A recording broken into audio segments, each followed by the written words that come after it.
The Crystal Palace blazed with 1,000 lanterns as Emperor Valerian presided over the annual Feast of Dominion. Nobles draped in silk and jewels filled the grand hall, their laughter echoing off marble columns.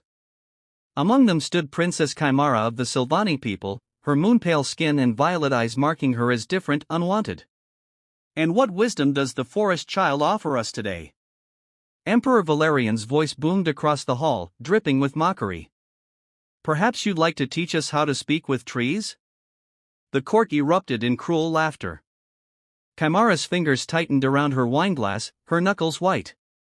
She had been invited to this gathering as a political courtesy, her small kingdom recently annexed, her people scattered like autumn leaves. The emperor delighted in parading her before his court like a curiosity, a reminder of his conquests. "I offer nothing to those who mistake cruelty for strength, Your Majesty," Chimera replied, her voice steady despite the heat rising in her cheeks. More laughter. The emperor waved dismissively. "See? Even her defiance is quaint. Like a kitten showing its claws." From the shadows near a marble pillar, Captain Darius Thorne watched the exchange with growing discomfort. The human soldier had served in the emperor's campaigns for years, earning his rank through blood and strategy. He'd seen Chimera during the annexation, how she'd negotiated safe passage for thousands of her people when her father's armies fell. The emperor portrayed it as surrender. Darius knew it was survival. He studied her now, the way her spine remained straight despite the humiliation, how her eyes scanned the room with tactical precision rather than tears. She wasn't broken.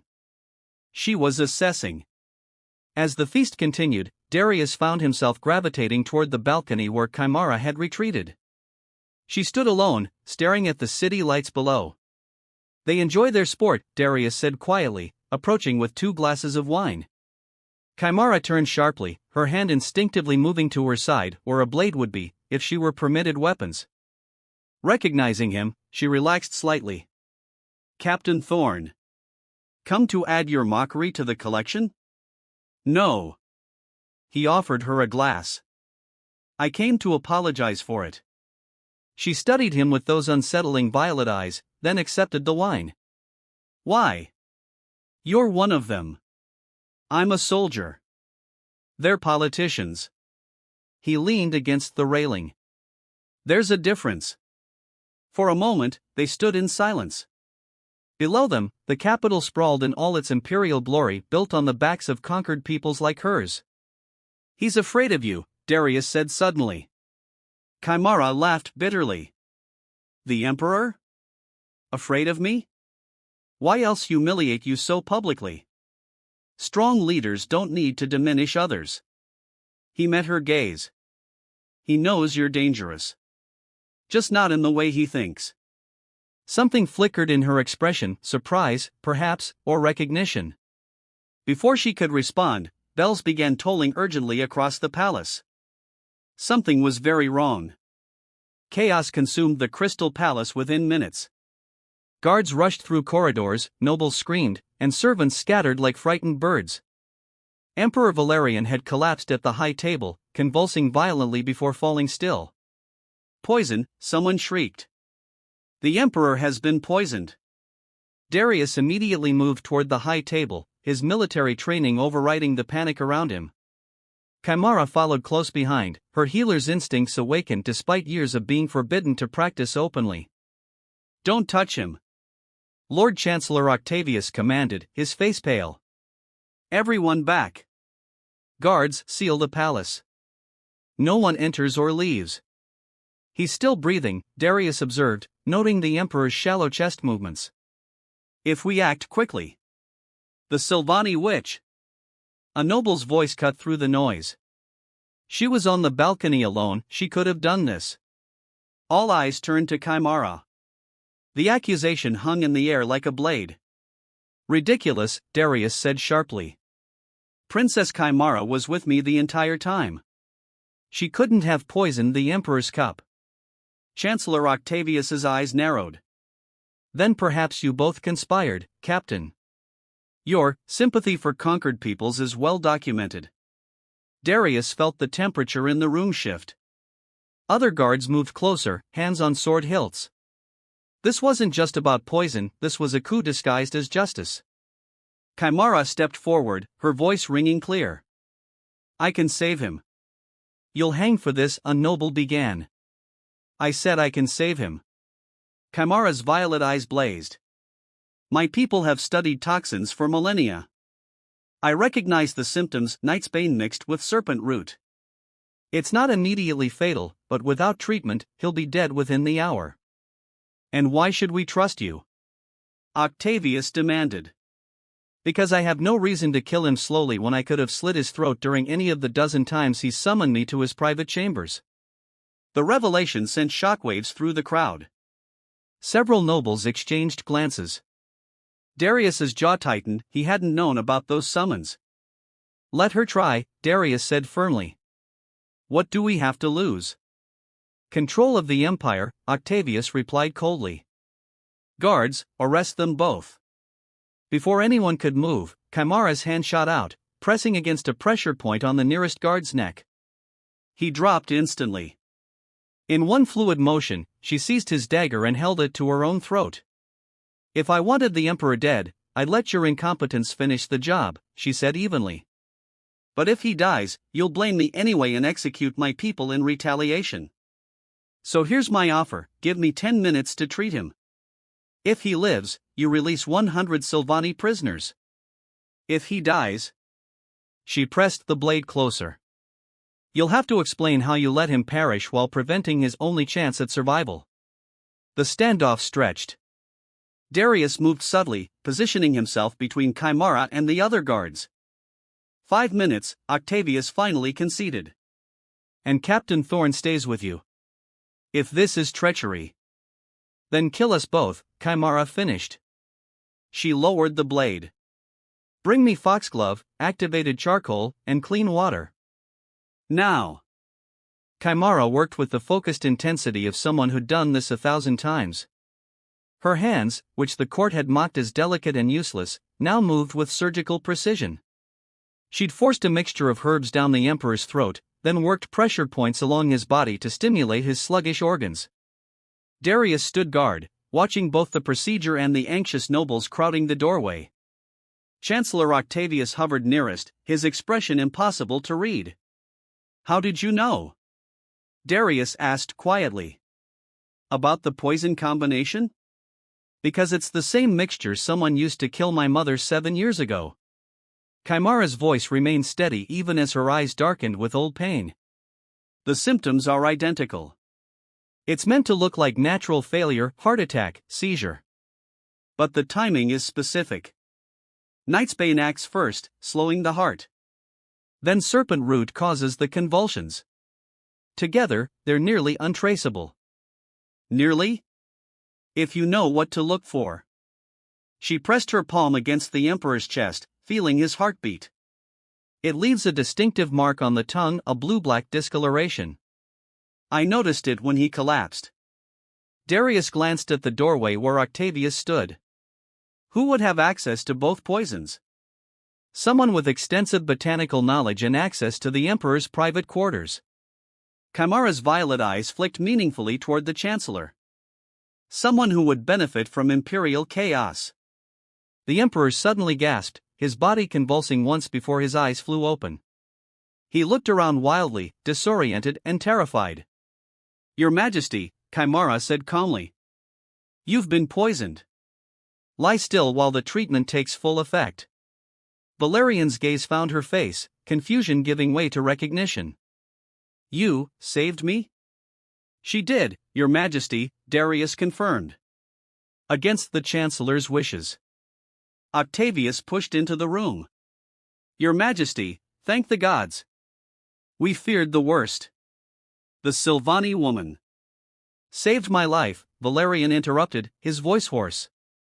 I heard everything. My consciousness was there, even when I couldn't move. He struggled to sit up. You accused her. You tried to arrest her. Why? A masterful deflection crossed Octavius's features. Caution, Your Majesty. We couldn't know. She knew the poison instantly, Valerian said, strength returning to his voice. She knew because someone used it to murder her mother. Who in my court would have both the knowledge and access to such rare substances? The Chancellor's face paled. Your Majesty, surely you don't suspect. Your wine stores, Octavius. Open them. Now. What they found in the Chancellor's private chambers was damning: vials of nightsbane, serpent root, and a dozen other toxins. Documents detailing a planned coup, with promised support from rival kingdoms. And letters, correspondence with Sylvani traders who'd sold information about Princess Chimera's mother's assassination. Octavius had arranged it all. The murder of Chimera's mother to destabilize her kingdom. The subsequent invasion. And now, an attempt to kill Valerian and frame Chimera, starting a war that would allow him to seize power in the chaos. As guards dragged the screaming Chancellor away, Valerian looked at Chimera with something approaching shame. You saved the man who mocked you, he said quietly. Why? Chimera stood tall. Because true strength isn't about revenge, Your Majesty. It's about choosing who you want to be, regardless of how others treat you. The palace transformed overnight. Chancellor Octavius's arrest sent shockwaves through the empire's political structure, exposing a web of corruption that reached into every level of government. And at the center of the unraveling conspiracy stood Princess Chimera, no longer a decorative prisoner, but the woman who'd saved the emperor's life and exposed the greatest threat to his reign. Emperor Valerian summoned Chimera to his private study 3 days after the incident. Unlike their previous encounters, where he'd used his power to humiliate and intimidate, he now stood when she entered, a gesture of respect that clearly cost his pride. I owe you more than my life, he began without preamble. I owe you an apology. Chimera remained composed, though Darius, standing guard at her request, noticed the slight tension in her shoulders. An apology won't bring back my people, Your Majesty. Or restore our lands. No. But perhaps this will begin to balance the scales. Valerian handed her a sealed document. Full autonomy for the Sylvani territories. Self-governance, trade rights, and immediate release of all imprisoned Sylvani. Additionally, a seat on my council, not as a conquered princess, but as an equal advisor. Chimera read the document carefully, her violet eyes scanning for traps. Finding none, she looked up. Why now? Because I saved you? Because I was wrong. The admission seemed to physically pain him. I convinced myself that conquest was strength, that domination equaled power. You showed me the difference between a ruler and a tyrant. He paused. Octavius was right to fear you. You're far more dangerous than I imagined, not because you'd destroy me, but because you'd show everyone a better way. Later that evening, Darius found Chimera in the palace gardens, staring at the moon rising over her people's distant forests. You're thinking about going home, he observed. I haven't had a home in 7 years, she replied. I'm not sure I remember what it feels like. He moved closer, drawn by something he'd been trying to ignore since that first night on the balcony. You could build a new one. Here, with your council seat, you'd have real power to change things. Or I could return to my people and help them rebuild. She turned to face him, and in the moonlight, her alien beauty struck him anew. What would you do, Darius? If you were me? I'd do what I've watched you do every day since I met you, he said honestly. I'd find a third option that no one else sees coming. She smiled, a real smile this time, not the careful mask she wore at court. My father used to say that the Sylvani see paths others miss. It's why your armies struggled in our forests, even when you outnumbered us. I remember. Darius's voice dropped. I also remember watching you walk into the Emperor's camp alone to negotiate your people's safe passage. You were magnificent. Terrifying and magnificent. The air between them shifted, charged with intention that had been building for days. Chimera stepped closer, close enough that he could see the intricate silver patterns on her skin, markings that appeared when strong emotion touched her. Captain Thorne, she said softly, are you trying to seduce a foreign princess? Only if that princess wants to be seduced. His hand found her waist, drawing her against him. Otherwise, I'm simply admiring her from an entirely professional distance. She laughed, the sound like wind chimes. There's nothing professional about the way you're looking at me. No, he agreed, his lips hovering near hers. There isn't. Their kiss in the moonlit garden was the beginning of something that scandalized the court and delighted the common people, a human captain and a Sylvani princess, their romance a symbol of the Empire's changing heart. But Kymara wasn't content with symbolic gestures. Over the following months, she used her council seat to revolutionary effect. With Darius at her side, promoted to general for his loyalty and tactical brilliance, she restructured trade agreements, established schools that honored conquered cultures, and most controversially, created a mixed military force that integrated soldiers from all imperial territories. Emperor Valerian watched these changes with a mixture of pride and unease. He'd given Kymara power, but he hadn't anticipated how thoroughly she'd use it.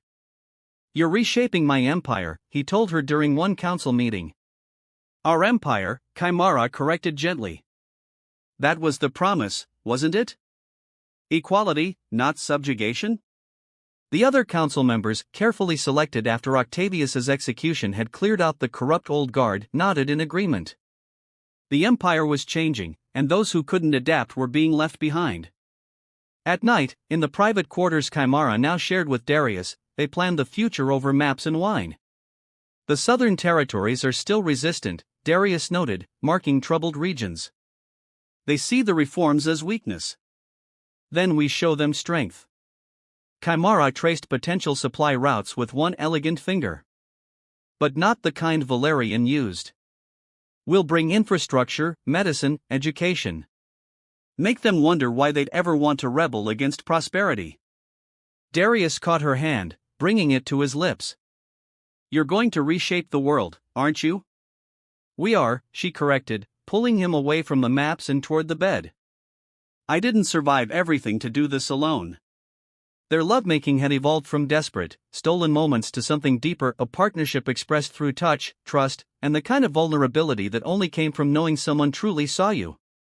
Darius had learned the meanings of the silver patterns that bloomed across Kymara's skin during passion, and she'd discovered that the scarred human soldier who'd first defended her was capable of remarkable tenderness. Afterward, as they lay tangled in silk sheets, Kymara traced the battle scars across Darius's chest. "Do you regret it?" she asked. "Walking away from the simple life of a soldier?" "Every day," he said, making her laugh. "But I'd regret missing this more. Watching you turn an empire on its head, showing all these pompous nobles what real power looks like." He kissed her forehead. "Besides, someone needs to make sure you don't accidentally start a revolution every Tuesday." "Only every other Tuesday," she promised. "I'm trying to pace myself." 6 months after the poisoning, Emperor Valerian made an unprecedented announcement. He would share the throne not with Kymara, as rumors suggested, but with a council of equals representing every major territory. The empire would become a federation, with him as first among equals rather than absolute ruler. It was Kymara's vision, implemented through careful negotiation and the emperor's genuine transformation. The court called it madness. The common people called it hope. On the day of the new government's inauguration, Kymara stood before thousands, no longer a ridiculed prisoner, but one of the most powerful figures in the known world. Darius stood beside her, his general's uniform gleaming, his hand resting protectively on her back. "They're still staring," he murmured. "Let them," Kymara replied. "They can stare at the woman they mocked as she builds something that will outlast all of them." Emperor Valerian, now First Chancellor Valerian, approached them. "I never thanked you properly," he said. "Not just for my life, but for teaching me that true leadership isn't about who's strongest, but who's wisest." "You're welcome," Kymara said graciously. Then, with a slight smile, "Though you should know, we Sylvani have very long memories." "I won't forget the humiliation. But perhaps our children won't have to remember it." She rested her hand on her stomach, barely showing, but enough that both men's eyes widened. "Your Valerian started. Building the future," Kymara finished. "One where human and Sylvani children will grow up as equals, where strength is measured by wisdom rather than conquest." Darius wrapped his arm around her, his expression caught between joy and terror. "You could have mentioned this earlier." "And missed the look on your face?" "Never." As the ceremony began and the new government was sworn in, the emperor, who was now chancellor, looked at the couple before him, proof that his greatest mistake had become his greatest teacher. The woman he'd mocked had indeed been dangerous. Just not in any way he'd understood. She'd been dangerous because she'd shown them all what they could become.